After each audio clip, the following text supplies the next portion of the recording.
గురించి అవగాహన కార్యక్రమాన్ని మన కళాశాలలో ఈరోజు నిర్వహించుకుంటున్నాము. నేటి ఈ కార్యక్రమాన్ని నిర్వహించాలని తలంచి అన్ని విధాలా మాకు సహకరించి ముందుకి నడిపిస్తున్న మన కళాశాల ప్రిన్సిపల్ డాక్టర్ తులసి మేడం గారిని వేదికపైకి సాదరంగా ఆహ్వానిస్తున్నాను.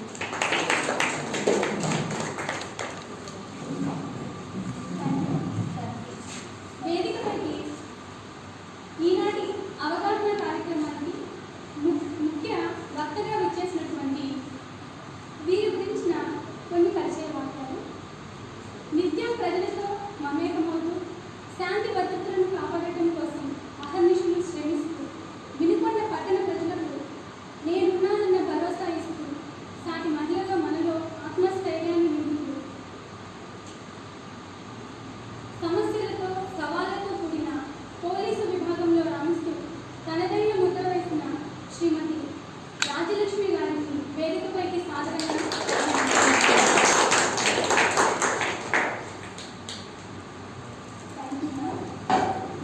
ఈ కార్యక్రమానికి సహ అధ్యక్షులుగా మన కళాశాల vice principal doctor పట్టూరి Srinivasulu sir గారిని హృదయపూర్వకంగా వేదికపైకి ఆహ్వానిస్తున్నాను. ఈ కార్యక్రమానికి సమన్వయకర్తగా బాధ్యతలు నిర్వహిస్తున్నటువంటి మన ఎన్ఎస్ఎస్ కోఆర్డినేటర్ మరియు political science lecturer Shri G Yugandhar sir గారిని వేదికపైకి ఈ కళాశాల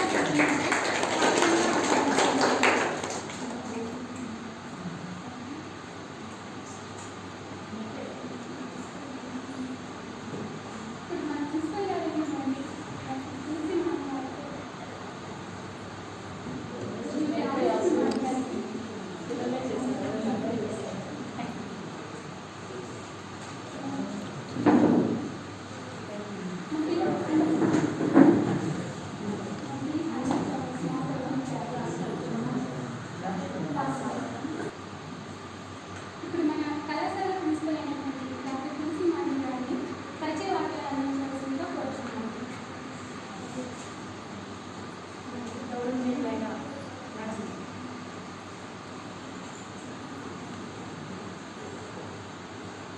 అందరికీ నమస్కారం.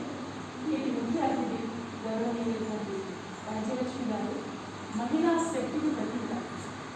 అందరూ రాణి మేడం అన్నట్టు వినుకొండలో ప్రశాంతంగా అందరూ ఉన్నటువంటి ప్రతి క్షణం ఇప్పుడు కూడా రాత్రి 8 నుంచి మార్నింగ్ 6 వరకు మేడం నిద్ర లేకుండా డ్యూటీలోనే ఉన్నారు. సో మార్నింగ్ 6కి వచ్చి ఇప్పుడు మనం పిలిచామని పాపం తను అప్పుడప్పుడు మళ్ళీ శ్రమ తీసుకొని మన ఆహ్వానాన్ని మళ్ళీ పిలిచినందుకు thank you so much madam.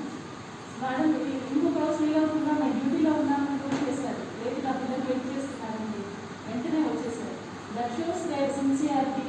అంటే స్టూడెంట్స్కి మనం ఇది ఇవ్వాలి, స్టూడెంట్స్తో ఇంటరాక్ట్ అవ్వాలి, ఈ దిశ యాప్ గురించి చెప్పాలి అన్నంత మేడం తప్పనని మనం అర్థం చేసుకోవచ్చు.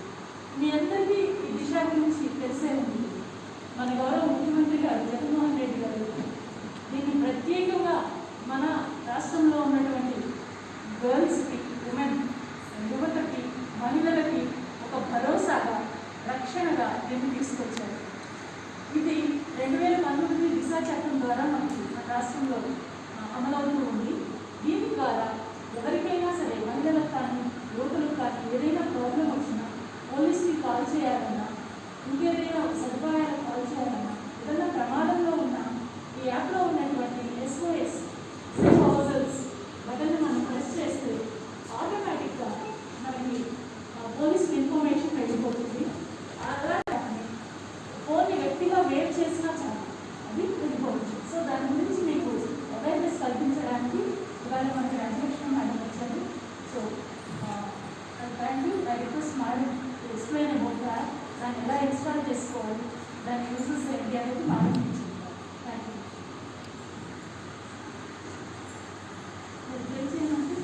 వీడియో కూడా లేదు. Good morning madam.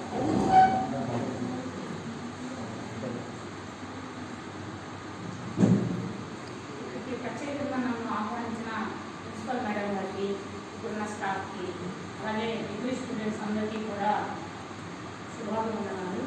ప్రత్యేకించి ఈరోజు దిశ యాప్ గురించి మాట్లాడుకోవడానికి వచ్చామండి. నేటి సమాజంలో మహిళలు పడే బాధలు, మహిళలు ఎన్ని సమస్యలు ఫేస్ చేస్తున్నారనేది మన గౌరవ ముఖ్యమంత్రి గారు గ్రహించి ఈ దిశ యాప్ని మనకి ఒక ప్రజెంటేషన్గా కాకుండా ఒక గిఫ్ట్గా ఇచ్చారని మేము భావిస్తున్నామండి. ప్రత్యేకించి ఈ దిశ యాప్ని అందరూ డౌన్లోడ్ చేసుకున్నారు, కానీ ఎలా వాడాలనేది తెలియదు. దిశ యాప్ ఒక్కటి మన మొబైల్ ఫోన్లో ఉంటే చాలు అనుకున్నారు.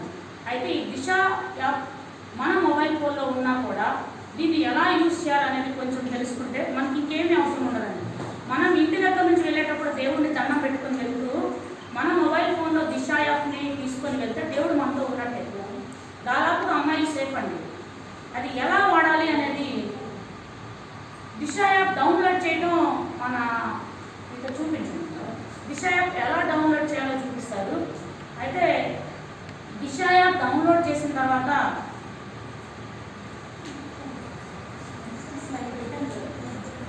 మనము SOS ఇట్లా ఓపెన్ చేస్తాం. దిశ యాప్ ఓపెన్ చేయగానే SOS వస్తుంది. అయితే డైరెక్ట్గా మనం SOSని ఇలా పట్టుకొని షేక్ చేస్తే ఉపయోగం ఉండదు. దిశ యాప్ ఉంది కదా, నేను ఇది షేక్ చేసినా కానీ నాకు పోలీసులు రాలేదు అని ఎవరు అనుకోవద్దు. ఎలా అంటే ఇక్కడ లాస్ట్లో మనిషి బొమ్మ ఉంటుంది. దీన్ని టచ్ చేస్తే ఇక్కడ 5 వస్తాయి నంబర్స్. 4ది హ్యాండ్ జెస్టర్ అని ఉంటుంది. హ్యాండ్ జెస్టర్ని ఆన్ చేసి మనం మొబైల్ ఫోన్ మన పాకెట్లో పెట్టుకొని వెళ్ళిపోవచ్చు. దీన్ని ఆన్ చేసిన తర్వాత మన ఫోన్ ఒక 5 సార్లు ఇలా షేక్ అయిందంటే ఆటోమేటిక్గా మన సమాచారము మనం ఏదో ప్రాబ్లంలో ఉన్నామని మన సంబంధిత పోలీస్ స్టేషన్కి సమాచారం వెళ్ళిపోతుంది. మనతో పని ఉండదు. అయితే మన వాళ్ళు దీన్ని ఆన్ చేయకుండా వెళ్తున్నారు. దీన్ని ఆన్ చేసి మనకి మ్యాప్ ఉంటుంది. ట్రాక్ మై ట్రావెల్ ఆన్ చేసి ఫ్రమ్ మనం ఎక్కడి నుంచి వెళ్తున్నాం, ఎక్కడికి వెళ్తున్నాం దీంట్లో టైప్ కొట్టేసి స్టార్ట్ ట్రిప్ అని పెట్టేస్తే చాలు. మనం వెళ్ళాల్సిన రూట్కి వెళ్లకుండా ఆటో వాళ్ళు కానీ బస్ వాళ్ళు కానీ మన రూట్ మార్చితే వెంటనే పోలీస్ స్టేషన్కి సమాచారం వెళ్ళిపోతుంది. అంటే మనకి ఇంకా దీంతో పని ఉండదు. ఆటోమేటిక్గా సమాచారం వెళ్ళిపోతుంది. వాళ్ళు మనకు కాల్ చేస్తారు. ఒకవేళ మన మొబైల్ ఫోన్ వేరే వాళ్ళు తీసేసుకుంటే మనం హ్యాండ్ జెస్టర్ అనేది ఆన్ చేసి ఉంటాం కాబట్టి వాళ్ళకి మనకి మధ్య ఆ వాగ్వాదం జరిగింది. అంటే ఇలా షేక్ చేసేస్తాం తెలియకుండానే. మనం మొబైల్ ఫోన్ ఇవ్వము, వాళ్ళు లాక్కుంటూ ఉంటారు. అప్పుడే వెళ్ళిపోతుంది పోలీస్ స్టేషన్కి. అయితే వీళ్ళు ఈ ఫోన్ తీసుకొని, అంటే ఇప్పుడున్న పరిస్థితి ఏంటంటే ప్రతి ఒక్కళ్ళు దిశ యాప్ అనేది ప్రతి మొబైల్ ఫోన్లో ఉంటుంది. ఇప్పుడు అబ్బాయిలు ఏం చేస్తారంటే ఒక ఆటోలో తీసుకెళ్ళేటప్పుడు ఫస్ట్ మనం మొబైల్ ఫోన్ తీసుకుంటాం. ఇదివరకు రోజు లేదు, ఇప్పుడు జరిగేది అదే. మేము ఎక్స్పెక్ట్ చేస్తున్నాం. ఎందుకంటే మొబైల్ ఫోన్ ఉంటే పోలీసులు సమాచారం వెళ్ళిపోయింది అన్న ఉద్దేశంతో మొబైల్ ఫోన్ తీసేస్తుంటారు. అలాంటి టైంలో కూడా మన మధ్య వాగ్వాదం జరిగినప్పుడు ఈ హ్యాండ్ షేక్ అనేది ఆటోమేటిక్గా జరిగిపోతుంది. అప్పుడు సమాచారం పోలీస్ స్టేషన్కి వెళ్ళిపోతుంది. ఒకవేళ ఫోన్ ఏదన్నా చాలలో పడవేసినా అక్కడికి మనం వెళ్ళిపోతాం పోలీసులు. అక్కడి నుంచి రూట్ మ్యాప్ ఎలా వెళ్ళి ఉండొచ్చు అనేది చూసుకుంటారు. 2-3 రూట్లు ఉంటాయి. ఆ రూట్లు బట్టి కొంత టైం పడుతుంది మిమ్మల్ని సేవ్ చేయడానికి. కానీ వాళ్ళు తీసుకెళ్లే లోపే కొన్ని సందర్భాల్లో దగ్గరే ఒక 500 మీటర్లు 300 మీటర్లు పోలీస్ స్టేషన్ ఉందనుకోండి, వెంటనే ఈ షేక్ చేసే లోపే మీ దగ్గరకు వచ్చేస్తారు. దానివల్ల ఉపయోగం ఏంటి? అయితే ట్రావెల్ మనం ఎటు వెళ్ళాలి, ఎక్కడి వరకు వెళ్ళాలి అనేది మనం ఆటో వాడు రూట్ మార్చాడనుకోండి, మనం ఫోన్ చేస్తారు. మీరు వెళ్ళాల్సిన రూట్ ఎక్కడికి వెళ్తున్నారో అని అడుగుతారు. సార్ నేను ఫలానా ఏరియాకి వెళ్తున్నానంటే మీరు ఆటోలో వెళ్తున్నారా, బస్సులో వెళ్తున్నారా? ఆటోలో వెళ్తున్నారు. మీ ఆటో రాంగ్ రూట్లో వెళ్తుంది, ఫోన్ స్విచ్ అవ్వద్దు అని కాల్ చేస్తారు. ఓకేనండి అంటామండి. ఒకవేళ మనం ఫోన్ లిఫ్ట్ చేయకపోతే మనం దిశ యాప్ డౌన్లోడ్ చేసేటప్పుడు మనం ఇంకొక ఆర్డర్ నెంబర్ ఇస్తాం. అది ఎవరి నెంబర్ ఇవ్వాలంటే నాకు తెలిసి మన ఫ్రెండ్ నెంబర్ ఇవ్వాలి. పేరెంట్స్ నెంబర్ అంటారు కానీ అందరూ పేరెంట్స్ చెప్పి బయటకు వెళ్ళరు. కొంతమంది ఫ్రెండ్స్ చెప్తారు. ఎక్కడికి కొంతమంది బీచ్కి వెళ్ళొచ్చు, సినిమాకి వెళ్ళొచ్చు, లేదా రెస్టారెంట్కి వెళ్ళొచ్చు, ఎక్కడికైనా వెళ్ళొచ్చు. పేరెంట్స్కి అయితే చెప్పరు. ఏదన్నా నాకు తెలిసి దాదాపుగా ఫ్రెండ్ చెప్తారు. అలాంటి వాళ్ళకి ఎవరికైతే మనం చెప్తామో, ఎవరైతే మనకు సేఫో వాళ్ళ నెంబర్ దీంట్లో ఇంకొక నెంబర్ యాడ్ చేయాలి. మన వాళ్ళు ఏం చేస్తారంటే మన నెంబర్ లిఫ్ట్ చేయనప్పుడు వాళ్ళకి ఫోన్ చేస్తారు. అప్పుడు వాళ్ళు చెప్తారు ఇలా వెళ్తానందండి అని చెప్తే దాన్ని బట్టి మనం ట్రేస్ చేస్తాం. ఇంకొక అవకాశం ఏంటంటే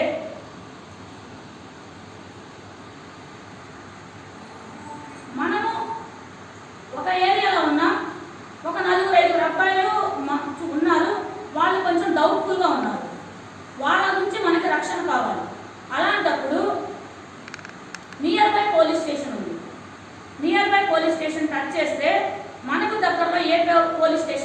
చూపిస్తుంది.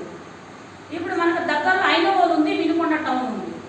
ఐనవోలు 1.31 km దూరంలో ఉంది, వినుకొండ 1.38 km దూరంలో ఉంది. వీళ్ళిద్దరిలో ఎవరికైనా కాల్ చేయొచ్చు మనం.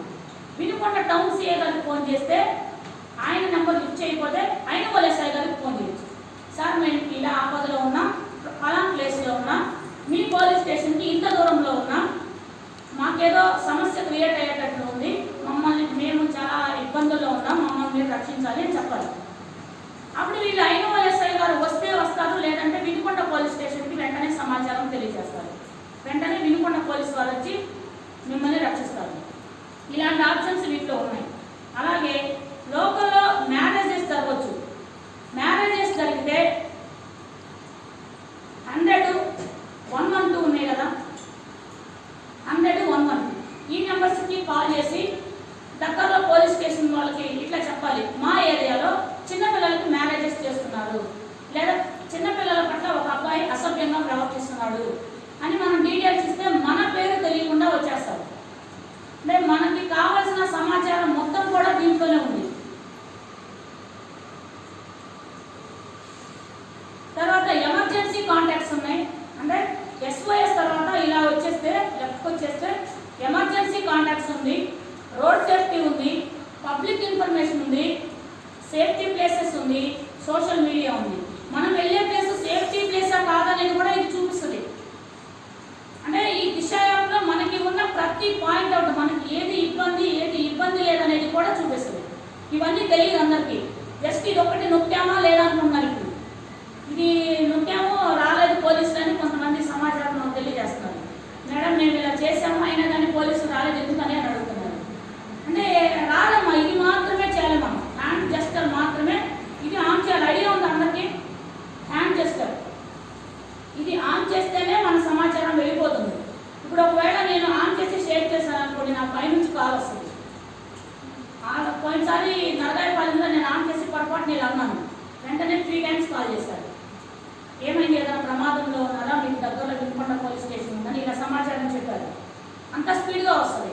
అంటే రాంగ్ ఇన్ఫర్మేషన్ ఇవ్వడం ఎందుకని మేము చేయటలేదు. యాక్చువల్గా ఇది హ్యాండ్ షేక్ చేస్తే వెళ్ళిపోతుంది, ఎస్పీ ఆఫీస్కి వెళ్ళిపోతుంది, కొంచెం ప్రాబ్లం అవుతుందని చేయటలేదు నేను.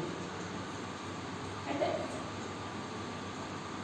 సార్ నమస్తే సార్ నాకు మంచిగానే ఉన్నాం కదా అనుకోవచ్చు. ఇప్పుడు సమాజంలో ఎలా ఉందంటే, ఒకప్పుడు జంతువుల్ని ఇంకొక జంతువు ఎలాగైతే చీల్చుకొని తింటుందో అలా ఉన్నారు అబ్బాయిలు. రీసెంట్గా మాచర్ల రూరల్లో 7 నెలల పాప తల్లి పక్కన పడుకొని ఉంటే ఎవరో వచ్చి ఆ పాపని చేలలోకి తీసుకెళ్ళి ఆ పిల్లపై అత్యాచారం చేసి అక్కడ పడేసి వెళ్ళిపోయారు. ఆ పిల్ల ఏడుస్తూ ఉంటే చుట్టుపక్కల వాళ్ళు చూసి 100కి డయల్ చేస్తే పోలీసు వాళ్ళు సమాచారం తెలియజేస్తే వెళ్ళి చూస్తే ఇంకా ఆ పిల్ల బాగా ఎలా ఉంటుందో ఆలోచించాలి, తీసుకెళ్ళి కేసు కట్టాలి. రీసెంట్గా ఇక్కడ ఎస్టీస్ అమ్మాయి 17 సంవత్సరాల మైనర్ బాలిక వేరే అబ్బాయి తీసుకొని వెళ్ళి ఒక 3 నెలలు అబ్బాయి దగ్గర ఉంచుకున్నారు. ఈ రోజు వచ్చారు. అయితే వీళ్ళ మధ్య ఏం జరిగిందంటే, ఈ అబ్బాయి మంచోడు అనుకున్నాను, నేను వెళ్ళాను, ఈ 3 నెలలు ఉంటే ఆ అబ్బాయి పరిస్థితి ఏంటో నాకు అర్థమైంది, నాకు అబ్బాయి వద్దు కేసు కట్టమనుకున్నాను. అమ్మాయి ఒక 3 నెలలు ఈరోజు ఉన్నారు కదా మా స్టేషన్లో, అమ్మాయికి చెప్పిన మాట అది. అంటే అమ్మాయిలు ఏం చేస్తారంటే, అబ్బాయిలు ఏదైతే చెప్తారో అదే నిజం. తల్లిదండ్రులు చెప్పినా వినరు, మన బంధువులు చెప్పినా వినరు, ఒక మంచి ఫ్రెండ్ ఉండి చెప్పినా కూడా వినరు. మనకి ఆ అబ్బాయి మంచోడు అంతే. ఆ అబ్బాయి ఎలా క్రియేట్ చేస్తాడంటే, మనం ఎవరినైతే ఇష్టపడతామో, మన పేరెంట్స్ని అయి ఉండొచ్చు, మన సిస్టర్స్ని అయి ఉండొచ్చు, వాళ్ళని మన నుంచి దూరం చేస్తాడు. ఫస్ట్ ఎలా మన వీక్ పాయింట్స్ చూస్తాడు. చూసావా, మీ అమ్మ నీ వైపు ఆలోచించేటట్టయితే ఈ విషయంలో ఎందుకు నిన్ను వెళ్ళొద్దంటది, అంటే నీ మీద అనుమానం ఉంది మీ అమ్మకి అంటాడు. ఒక 2-3 సార్లు చెప్తే మన అమ్మ నిజంగానే మనల్ని అనుమానిస్తుంది. ఎలా అనుమానిస్తుంది, బయటికి వెళ్తే అమ్మ ఇబ్బంది పడిద్దేమో అన్న ఉద్దేశంతో చెప్తే మనకి వాడు చెప్పింది వినిపించింది. అప్పుడే వాడు ఏం చెప్పాడు, మీ అమ్మకి నీ మీద అనుమానం, మీ అమ్మ వాళ్ళు నిన్ను సరిగ్గా చూడరు, నువ్వు హ్యాపీగా ఉంటాం ఇష్టం ఉండదు, ఇలాంటివి చెప్తాడు. ఆ అమ్మాయి ఒక 10 సార్లు 15 సార్లు అవే చూస్తుంది. నిజమేను, అతను కరెక్ట్ అనుకుంటాను, కానీ వాడి క్యారెక్టర్ ఏంటో, వాడు చెప్పేదేంటో మనం చూసేది ఒక ఫోన్లోనే, తర్వాత కాలేజీలోనే. బయటకు వెళ్తే వాడేంటి, వాడి ఫ్రెండ్స్ ఏంటి మొత్తం బయటకు వస్తాయి. మన దగ్గరికి వాడి ఫ్రెండ్స్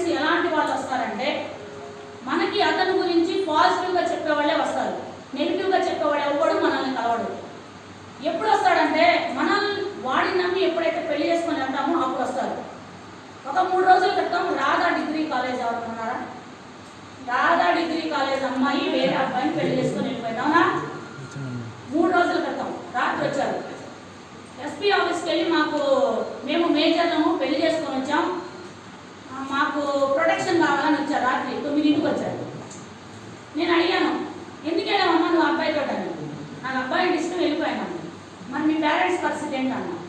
మా పేరెంట్స్ నాకు ఎంగేజ్మెంట్ చేస్తామన్నారు సండే, మళ్ళీ వాళ్ళు వేరే వాళ్ళతో చేస్తే నా పరిస్థితి ఏంటి అంతా నేను వెళ్ళిపోయాను.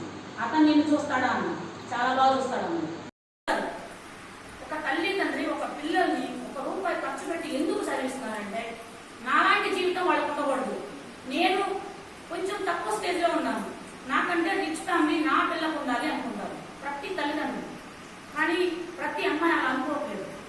అబ్బాయి చెప్తే అది వింటున్నాను. ఇంకోటి ఏంటంటే అమ్మాయిలు బలహీనులు, అబ్బాయిలు బలవంతులు అనేది మన తల్లిదండ్రులు మనకు నేర్పిస్తున్నారు. ఒక ఇంట్లో అబ్బాయి అమ్మాయి పుడితే అబ్బాయిని బాగా చూస్తారు, మంచి కాలేజీలో చేర్పిస్తారు. ఎందుకంటే అబ్బాయి ప్లస్ అమ్మాయి మైనస్, అవునా?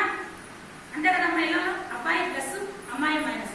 ప్లస్ అంటే ఏంటంటే అబ్బాయి కట్నం తీసుకొస్తాడు, మైనస్ ఏంటంటే అమ్మాయి కట్నం తీసుకుని వెళ్తాడు.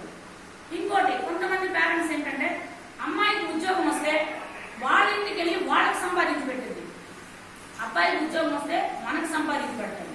ఎలా? కోడలతో కొట్టించడం, ఏదైనా ప్రాబ్లం అయినప్పుడు అంతే కదా, కోడలతో కొట్టించడం, ఏదైనా ప్రాబ్లం అయినప్పుడు ఆ అమ్మాయి కాళ్ళు కొట్టుకో కూడి పెట్టిద్దని చెప్పడం, లేదా వేరుగా వండుకో, నీ పని నువ్వు చేసుకో, ఆ అమ్మాయితో సరిగ్గా ఇది కోడలు చేస్తుంది. కూతురు ఏం చేస్తుందంటే భర్తతో గొడవపడి అత్తమ్మతో గొడవపడి అమ్మ నాన్న చూసింది, అందుకని కూతురు మైనస్. అబ్బాయి కొడతా ఉంటాడు కాబట్టి కొంచెం పెరుగుతూ ఉంటాయి కదా దెబ్బలు, అది ప్లస్. అలా ఉంది సమాజంలో, అలా ఉంది. అట్లాగే ఒక తల్లి ఏం చేసిందంటే అబ్బాయి బయటికి పోతే తిరగొచ్చు, వాడు మగాడు తిరగొచ్చు, ఏమైనా చేయొచ్చు అన్న. అమ్మాయి బయటికి పోతే నువ్వు ఆడపిల్లవి వెళ్ళొద్దు అంటారు. ఏమో పుట్టేటప్పుడు అబ్బాయికి అమ్మాయికి అసలు ఒక విషయం తెలుసా, అమ్మాయి 10 నెలలు కడుపులో ఉంటుంది, తల్లి కడుపులో, కానీ హెల్తీగా పుట్టింది. అబ్బాయి 9 నెలలే ఉండేది, అంటే అక్కడే ఆడపిల్ల ఆరోగ్యం అంటారు. అలాగే పుట్టినప్పుడు ఇద్దరికి ఒకటే ఎముకలు ఉంటాయి అనుకుంటా, 206 ఉంటాయి. నాకు తెలిసి నేను చదివిన బుక్కులన్నింటిలో ఒకే విన్నా నేను. పెంచే పెంపకంలో అమ్మాయి బలహీనులు, అబ్బాయి బలవంతులు. ప్రపంచంలో ఒలింపిక్స్ లో సేమ్ 2 పథకాలు సాధించిన వ్యక్తి ఎవరు? సింధు ఒకటే, అవునా? శ్రీకాంత్ సింధు ఇద్దరికి ఒకళ్ళే కోచరు, ఒకే టైము, సేమ్ ఇద్దరు అదే నేర్చుకున్నారు. కానీ ప్రపంచంలో నెంబర్ 1 ఎవరు? సింధు. మరి శ్రీకాంత్ ఎందుకు రాలేదు? శ్రీకాంత్ బలవంతుడు కదా, సింధు బలహీనురాలు, మరి ఎందుకు రాలేదు? ఒక పూర్ణి అని అమ్మాయి ఐడియా ఉందా? ఒక 13 సంవత్సరాల అమ్మాయి ఎవరెస్ట్ ఎక్కింది, ఐడియా ఉందా? పూర్ణి. వాళ్ళ బ్రదరు ఇద్దరు కలిసి వెళ్ళారు, కానీ ముందు ఈ అమ్మాయి వెళ్ళింది. ఒక్క స్టెప్ అయినా సరే అమ్మాయి ముందు వెళ్ళింది. మరి ఎవరు బలవంతులు? మన పేరెంట్స్ మనల్ని ఎలా బలహీనం చేస్తున్నారు. ఇంకొక ఆ అమ్మాయి లీడ్ చేసుకోగలదా లేదా అని చూసి ఆ అమ్మాయికి పెళ్లి చేస్తే ఆ అమ్మాయికి మంచి భవిష్యత్తు ఉంటుంది, ఎక్కడా భయపడదు. ఇంకోటి ఏంటంటే తల్లిదండ్రులు, ఒక అమ్మాయికి మ్యారేజ్ అవుతుంది, భర్త వల్ల కానీ అత్తమామల వల్ల కానీ ఏదో సమస్య ఉంటుంది, ఆ అమ్మాయి పుట్టింటికి వస్తుంది. అంటే ఎలాంటి సిచ్యువేషన్ ఇది ఎదురవుతుంది అంటే లవ్ మ్యారేజ్ చేసుకుంటారు, వాడు తంతాడు, పుట్టింటికి వస్తారు. వీళ్ళు ఏం చేస్తారంటే నీవే కదా అలా వెళ్ళిపోయావు, నీ కర్మ నువ్వు పడని వీళ్ళు వేధిస్తూ ఉంటారు, అటు వాళ్ళ వైపు వేధిస్తూ ఉంటారు. అప్పుడు ఈ అమ్మాయికి వచ్చే ఒకే ఒక ఆప్షన్ ఏంటో తెలుసా? ఏ లేడీ అయితే నీకు మంచి లైఫ్ ఉంటుంది, ఏ లేడీ అయితే నీకు సుఖంగా ఉంటుందని చెప్తుందో ఆవిడ దగ్గరకు వెళ్ళి చేస్తాను. ఆమె ఏం చేస్తుందంటే నెక్స్ట్ వ్యభిచారం ఇలాంటి వాటిలో దించుతుంది. అంటే అమ్మాయి ప్రాబ్లం ఏంటి? ఆ అమ్మాయికి తల్లిదండ్రుల ప్రేమ లేదు, అత్తమామలు లేదు, భర్తలు లేదు, ఎవరి సపోర్టు లేదు. చివరికి ఒక లేడీని నమ్మింది, ఆవిడే ఈ అమ్మాయిని ముంచేస్తాను. ఆ అమ్మాయి అంతటికి ఆ అమ్మాయి కావాలని దిగట్లేదు. నేను చూసిన నా అనుభవంతో చెప్తున్నాను. ఇంకొకటి, ఒక తల్లి ఉంటుంది, ఆ తల్లి భర్త చనిపోతాడు, పిల్లలు ఉంటారు, చిన్న పిల్లలు, వేరే అతన్ని సపోర్ట్ గా తీసుకుంటాడు. అతను ఏం చేస్తాడంటే ఈమెకు ఒక ఆడపిల్ల ఉంటే అమ్మాయి పెరగగానే అతను ఏం చేస్తాడంటే నీవైపోయావు, నీ కూతురు నా పక్కలో ఉంటేనే నిన్ను బతకనిస్తా, లేకపోతే నేను చంపేస్తాను అంటే అతను తండ్రి. ఆ విషయం ఈమెకు తెలియదు, ఈమె అతను భర్తగానే చూస్తుంది, పిల్లలకి తండ్రిగానే చూస్తుంది. కానీ అతను చేసేదానికి బానిసైన వాళ్ళు చాలా మంది ఉన్నారు. కొంతమంది ఏం చేస్తారంటే అమ్మాయికి పెళ్లి చేసినా కూడా భర్తకు మందు దాపించి ఆ అమ్మాయిని లోవర్చుకోవాలని చూసే తండ్రులు కూడా చాలా మంది ఉన్నారు. బాబాయ్ కొడుకులు, అన్నదమ్ములే కదా, బాబాయ్ కొడుకులు ఏమవుతారు? అన్నదమ్ములే. అన్నదమ్ములు ఏం చేస్తున్నారంటే మళ్ళీ జరిగినాయి అమ్మాయి, నేను జరగని చెప్పండి, ఒక అన్న ఆ అమ్మాయికి ఒక 15 సంవత్సరాలు ఉంటే ప్రతి వారానికి 10 రోజులతో ఇంటికి వచ్చి వెళ్తా ఉండేవాడు, 2 డేస్ ఉండేవాడు. మామూలుగా తల్లిదండ్రులు ఏమనుకుంటారు, అమ్మే కదా అనుకుంటారు, అవునా? అలా ఒక 5-6 నెలల తర్వాత ఈ అమ్మాయి బాడీలో కొంచెం కవళికలు డిఫరెంట్గా అనిపిస్తుంది. డాక్టర్ దగ్గర తీసుకెళ్తే అమ్మాయికి 5th మంత్ ప్రెగ్నెన్సీ. ఏం జరిగింది ఏంటంటే వాళ్ళ అమ్మే దానికి కారణం.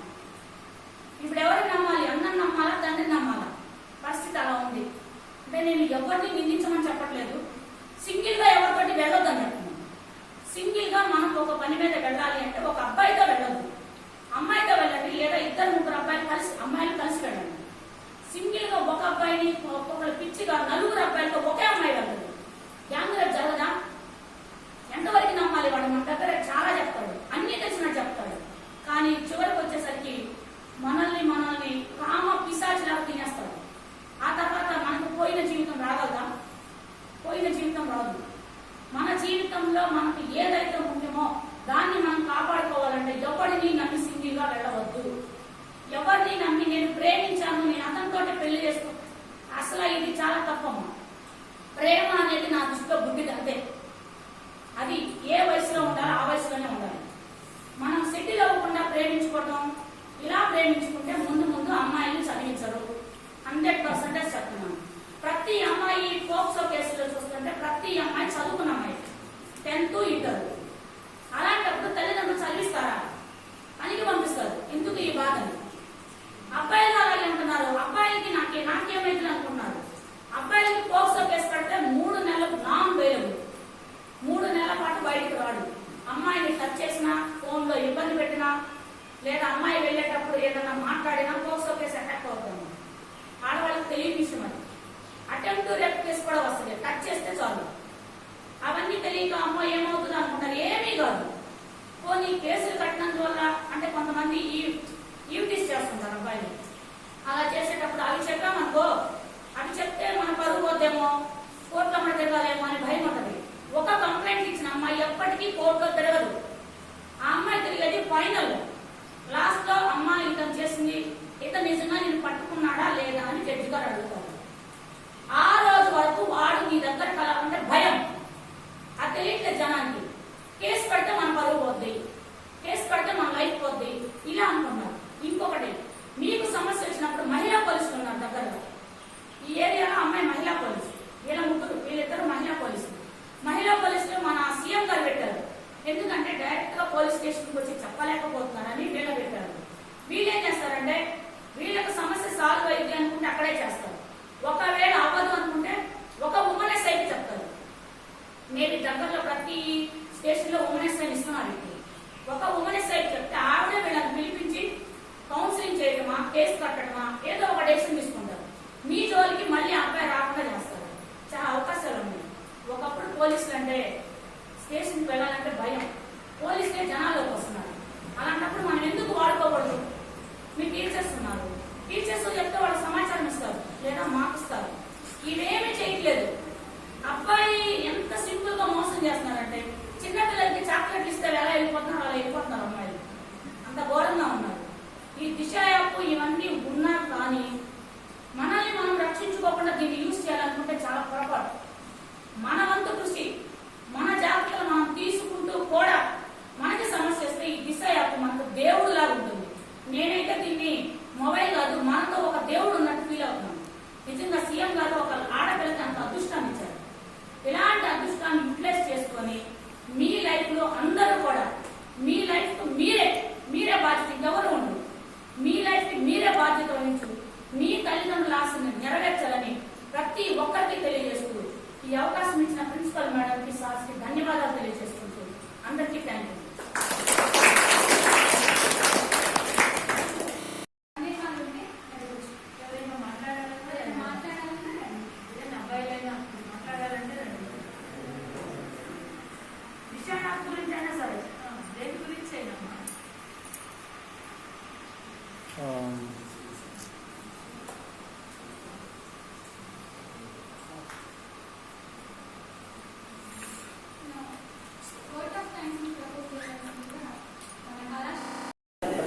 అవకాశం ఇచ్చినటువంటి వినుకొండ ఎస్ఐ గారైనటువంటి ఆదర్శ మేడం గారిని కళాశాలకు మేము సమానం తెలుసుకున్నాము. మీ అందరూ ఎంత చెప్పట సాక్షి మా ఉపయోగకరమైనటువంటి పర్యావరణమైనటువంటి శిల్పి సత్కారం మేడం. Thank you.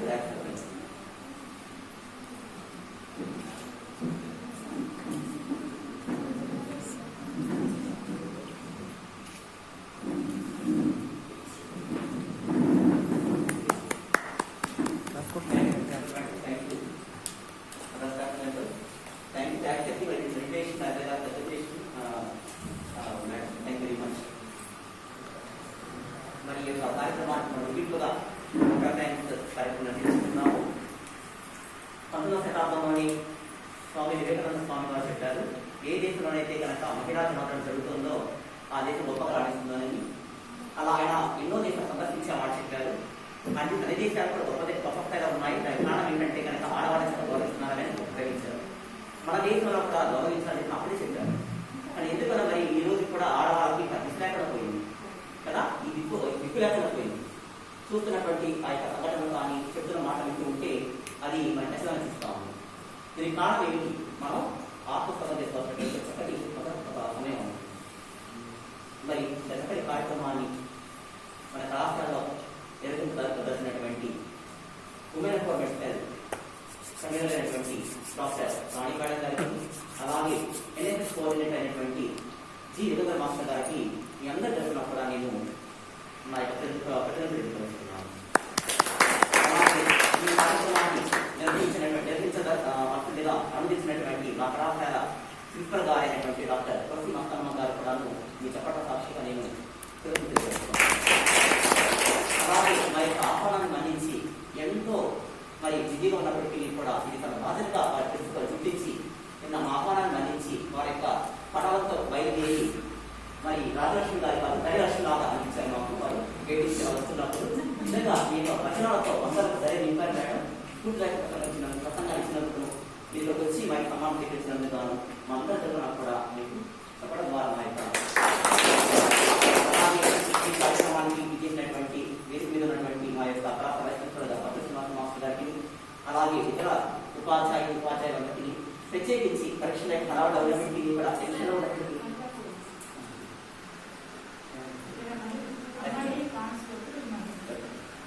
సో ఏదో టెన్షన్లో ఉన్నప్పటికీ కూడా ఇది మన బాధ్యతగా గుర్తిరిగి వచ్చినటువంటి మహిళా విద్యార్థులందరికీ, అలాగే ఈ యొక్క కార్యక్రమం చేపట్టేసినటువంటి మా యొక్క విద్యార్థులందరూ కూడాను ఈ యొక్క సభ సాక్షిగా లేదని కూడా ప్రధానం తెలియపరుస్తున్నాను.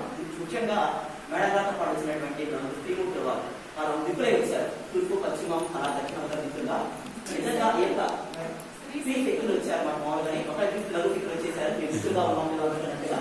So thank you very much madam for being with us to make this function grand success. అలాగే మరి ఈ యొక్క కార్యక్రమానికి మరి మేడం కార్యక్రమం సంబంధించుకున్నప్పుడు మరి ఈ యొక్క ఆడవాళ్ళ కార్యక్రమం అనుకోకుండా మరి ఈ యొక్క మనందరి కార్యక్రమంగా భావించి మా కళాశాల ఇచ్చిన పరశురాము ఎంతో ప్రయోజనం యొక్క ఉపయోగించారు తయారు చేశారు మేడం. మరి అబ్బాయి కూడా తెలుస్తున్నాను. అలాగే ఈ యొక్క కార్యక్రమానికి చెప్పడం ద్వారా హృదయపూర్వకంగా తెలియపరుచుకుంటూ చక్కటి అవకాశం భగవంతుడి నిజంగా ప్రార్థిస్తూ వందనాలు తెలియపరుచుకుంటూ